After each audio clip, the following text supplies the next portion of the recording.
Polly, what V15 did was somewhat unprecedented in Israeli politics. You brought in some American manpower, Jeremy Bird of Obama for America, to really do an American-style get-out-the-vote campaign. Why didn't that work?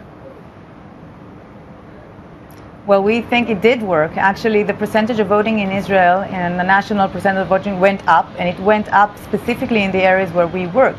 So we now know that the methodology that we brought together with Jeremy Bird and his staff works in Israel as well. Actually, when we went door to door and talked to almost 200,000 Israelis at the doorstep, 250,000, I'm sorry, we got amazing response.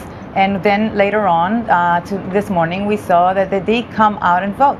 The thing is that Netanyahu at the same time was doing a panic campaign to bring his base of voters out, fearing left center government and fearing the Arabs of Israel.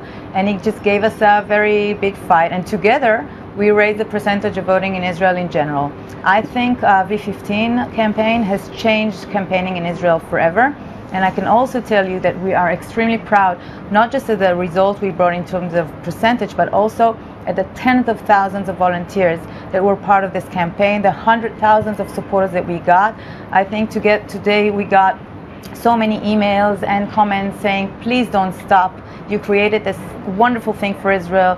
This is a platform that should stay for a long time and make sure that Israel still has the vision that we have for it, which is a democratic country with equality for all of its citizens, that reaches out to its neighbors for peace and works for its citizens and not the other way around. Nimrod, one of those 11th hour comments from Benjamin Netanyahu was a charge that groups like V15 from the left were bussing in Arab voters. What's your response to that comment?